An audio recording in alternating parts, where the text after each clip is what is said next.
The folder on Judge Harlan Voss's desk held 7 case files, and he hadn't opened a single one. It was 8:47 in the morning.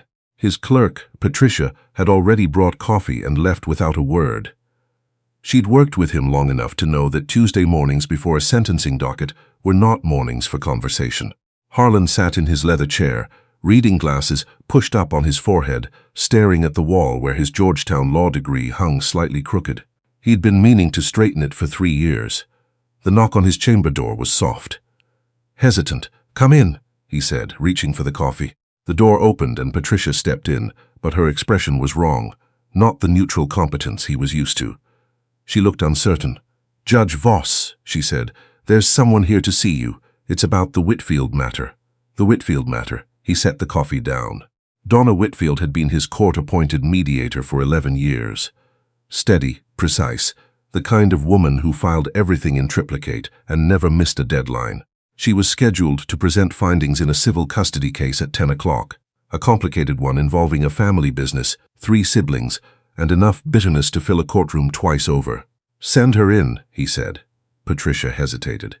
"It's not Ms. Whitfield, sir." A girl stepped through the doorway. She was small, maybe 10 or 11, with dark hair pulled back in a braid that was coming loose on one side, like someone had done it carefully that morning, and it hadn't quite held. She wore a blue school cardigan with a small yellow stain near the pocket that she'd tried to scrub out. She was carrying a manila folder pressed flat against her chest with both hands, the way you'd carry something precious and fragile. She looked at him with eyes that were very serious and very tired. "Are you the judge?" she asked. Harlan glanced at Patricia.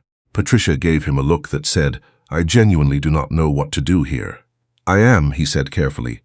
"My name is Nora," the girl said. "Nora Whitfield, my mom sent me." The silence in the room lasted about 4 seconds, which felt much longer. Harlan Voss had been on the federal bench for 19 years.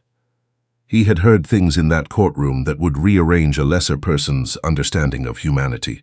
He did not rattle easily, but there was something about this child, the steadiness of her gaze, the way she was holding that folder like her life depended on it, that made him feel, for just a moment, like the least prepared person in the room. "Your mother sent you," he repeated. "She couldn't come," Nora said. "She's in the hospital." She said she tried to call, but nobody answered, and she didn't know what else to do, and the hearing is at 10, and she said. The girl paused, took a breath. She said, "Everything you need is in here." She stepped forward and placed the folder on his desk. Harlan didn't open it. He was looking at her. "How did you get here?" he asked. "Bus. I took the 44 downtown and walked 3 blocks. She said matter-of-factly, like this was obvious. "I've done it before." "By yourself?" "My mom showed me how." A pause. "She shows me a lot of things." Harlan leaned back. He folded his hands on the desk the way he did when he was listening carefully to testimony. "How old are you, Nora?" 11. 12 in March. And your mother is in the hospital right now." "Yes, sir. She went in last night. It's her appendix. They said she can't leave, not even for a few hours." She was really upset about the hearing. Nora's voice didn't waver, but something shifted in her face, a small tightening around her eyes. She said she'd been working on this case for 8 months, and there were 2 little kids whose parents were fighting over them, and she really wanted it to go right. Harlan picked up his coffee, put it down again. Outside his window, the city was doing what it did, moving, breathing, making noise. 7 floors below, a delivery truck idled at the curb. Pigeons sat on the ledge across the street, with their absolute indifference to human affairs. He looked at the folder. Then he looked at the girl. "Nora," he said, "why don't you sit down?" She sat in the chair across from his desk, the one meant for attorneys and clerks, and she sat straight, like she'd been taught. Her feet didn't quite reach the floor. He opened the folder. Donna Whitfield's notes were meticulous, as always, color-coded tabs, page numbers. A summary sheet on top that laid out the key findings in the custody mediation, followed by supporting documentation organized in the exact order he'd need it for the hearing. There was a sticky note on the inside cover in Donna's handwriting. "All exhibits are filed with the clerk's office. Sorry, Your Honor. She knows what she's doing."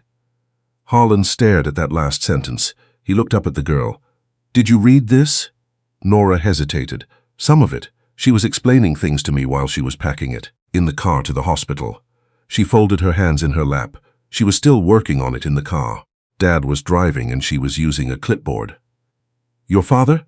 He's at work now. He dropped her off and then took me home, but I didn't go inside. I waited until he left and I took the bus." She said this with the calm certainty of someone who had made a decision and stood by it. "I knew Mom would want someone to bring the folder." Harlan thought about that for a moment. "Did she know you were doing this?" "No, sir." The ghost of something crossed the girl's face. Not quite guilt, not quite pride, but she would have wanted me to. He asked Patricia to bring Nora some water and to see if there was anything in the break room that constituted breakfast. Patricia returned with a granola bar and an orange and set them on the edge of his desk without comment. Harlan spent the next 40 minutes reviewing the folder. Nora sat quietly in the chair, eating the orange section by section, occasionally looking at the framed photographs on his bookshelf. He noticed her looking at one in particular, a photo of him and his daughter at her college graduation, both of them squinting into the sun, laughing at something out of frame. "Is that your daughter?" she asked. "It is. How old is she?" 26 now. She's a teacher in Baltimore." Nora considered this. "My mom wants me to go to college," she said. "She says it doesn't matter what for, just that I go. That's good advice." "She went to college at night," Nora said, "while she was working. It took her 6 years. She said it with the easy reverence of someone who had heard the story many times and had not grown tired of it. She said she failed constitutional law the first time and cried in the parking lot for an hour and then went home and studied until 3 in the morning. Harlan smiled despite himself. "That sounds like perseverance." "She said the crying is part of it," Nora said seriously. "She said, if you're not crying sometimes, you're probably not trying hard enough." He looked at her. Something settled in his chest, something that had nothing to do with the files or the hearing or the 11-year legal career of one Donna Whitfield, who was currently recovering from emergency surgery in a hospital bed 3 miles away, probably furious that she couldn't be here. He thought about all the things you couldn't see in a folder: the 6 years of night school, the parking lot tears, the clipboard in the car on the way to the hospital. And this girl, who had taken the 44 bus downtown because she knew her mother would have wanted someone to bring the folder. The Calloway custody hearing was scheduled for 10 o'clock. By 9:30, Harlan had read every page of Donna's documentation. At 9:45, he called Patricia in. "I need you to contact both parties' attorneys," he said. "Tell them the hearing is proceeding as scheduled." Patricia blinked. "Sir, without the mediator. The mediator's findings are complete and fully documented. I have everything I need." He tapped the folder. "Also call Mount Sinai. I'd like to speak with Donna Whitfield if she's able to take a call." "And the girl?" Harlan glanced toward the chair where Nora was now looking at her phone, a small, slightly cracked thing, probably letting someone know she was safe. "She'll wait in my office," he said. "Make sure she has what she needs." Patricia looked at him the way she sometimes did, that expression that was not quite surprise and not quite admiration, but existed in the territory between them. She nodded and left. At 9:53, Harlan Voss walked into his courtroom. He sat behind the bench, looked out at the assembled attorneys and the 2 parents who were trying to divide their lives and their children's lives into something manageable, and he called the room to order. The hearing ran 2 hours and 17 minutes. Donna Whitfield's findings held up under every line of questioning. Every exhibit was exactly where her notes said it would be. Every recommendation was supported, documented, and, as both sets of attorneys eventually had to concede, difficult to argue with. When he gavelled the session closed, the custody arrangement had been settled. 2 children would be spared the prolonged uncertainty of a continued dispute. Their parents, whatever their other failures, would at least have the shape of a future to work with. In the hall afterward, one of the attorneys stopped him. "Sir," the man said, a little incredulous, "where was the mediator?" Harlan considered the question. "She was here," he said. Nora was asleep in the chair when he came back. She'd curled up sideways, with her cardigan pulled over her like a blanket, the empty orange peel sitting neatly on the edge of his desk, her braid fully undone now, dark hair spread across the arm of the chair. Her face in sleep was young in a way that her face while awake wasn't quite. All that seriousness smoothed out, just a kid who'd been up since before dawn, carrying an important folder across the city on a public bus. Harlan stood in the doorway for a moment. He thought about his daughter at 11. He thought about what it takes to raise a child who, when things go wrong, doesn't fall apart, who instead packs a bag and takes the 44 bus and sits straight in a chair across from a federal judge and explains the situation calmly and eats an orange section by section while waiting for something to be resolved. He crossed to his desk quietly, sat down, and called Mount Sinai. It took several minutes and 2 transfers before a tired but alert voice came on the line. "This is Donna Whitfield, Donna," he said. "It's Judge Voss. The Callaway matter is resolved." A long pause. Then, "The hearing went through." "It did. But how? I wasn't. Your documentation was complete," he said. "It was all there." He paused. "Your daughter brought it." Another silence. Longer this time. When Donna spoke again, her voice had changed in a way that had nothing to do with the appendix or the surgery or the hospital bed. "She took the bus," the woman said. "It wasn't a question. She did. I told her not to go anywhere. I told her to stay home. She said she knew you'd want someone to bring the folder." The sound on the other end of the line was not quite crying and not quite laughing. It was the sound of a person being known completely by someone who loves them and feeling the full weight of that. "She's asleep right now," Harlan said. "She can stay as long as she needs to." It was Patricia who gently woke Nora at 12:30, explaining that her father was downstairs in the lobby. Nora sat up, blinked, found her bearings with the quick practicality of someone who was used to waking up somewhere and needing to be useful. "Did it work?" she asked immediately. "The hearing." Patricia glanced at Judge Voss, who had come to stand in the doorway again. "It worked," he said. Nora absorbed this. She nodded once, as if confirming something she'd expected to be true. She started gathering herself, smoothing her cardigan, checking her phone, retying her hair as best she could with both hands, the way her mother had taught her. Harlan stepped into the room. "Nora," he said, "I want you to know, what you did today took real courage and good judgment, both things that take most adults a very long time to learn." She looked up at him with those serious eyes. "My mom has them," she said simply. "I just try to pay attention." He nodded. Something about that particular sentence would stay with him. He already knew it. "I just try to pay attention."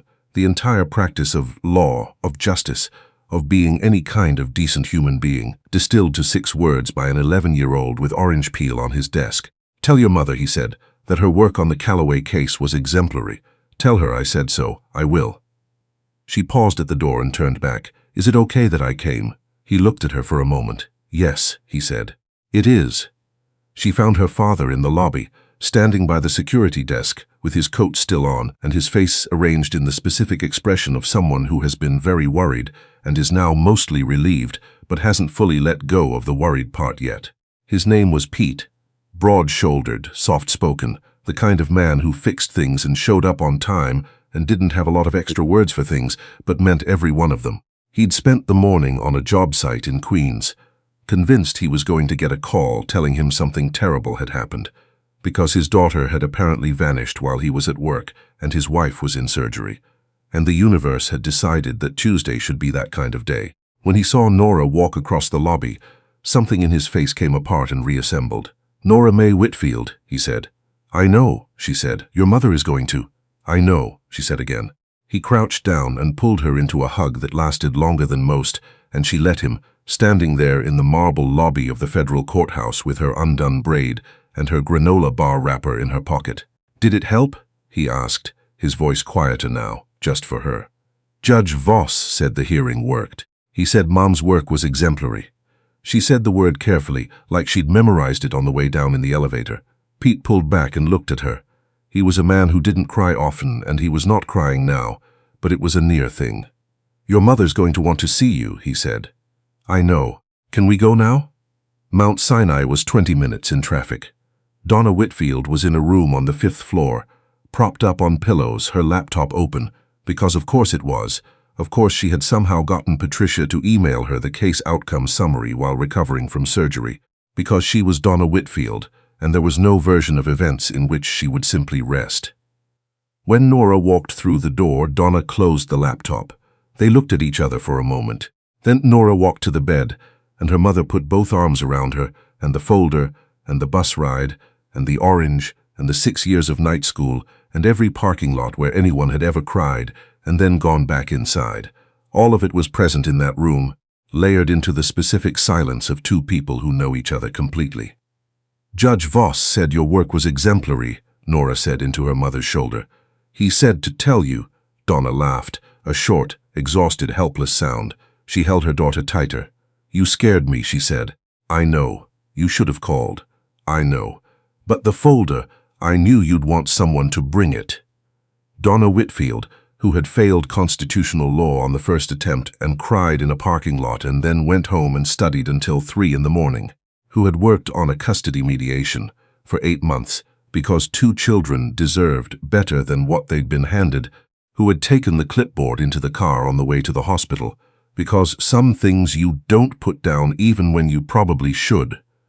She pressed her face into her daughter's hair and did not say anything else for a while. Pete stood in the doorway with his hands in his pockets. Outside, the city moved and breathed.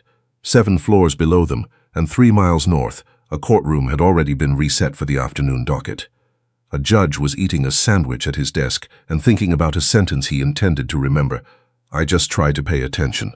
2 children on the west side of Manhattan, who did not yet know the outcome of their parents' proceedings, would go home that evening to separate apartments and fall asleep with slightly more certainty than they'd had the night before.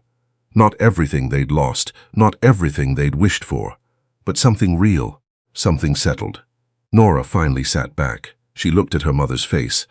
"Are you going to be okay?" she asked. Donna tucked a loose strand of hair behind her daughter's ear. The braid was completely gone by now, just dark waves falling loose around her face, and the small yellow stain on the cardigan pocket that hadn't quite come out. "Yeah, baby," she said. "We're going to be fine."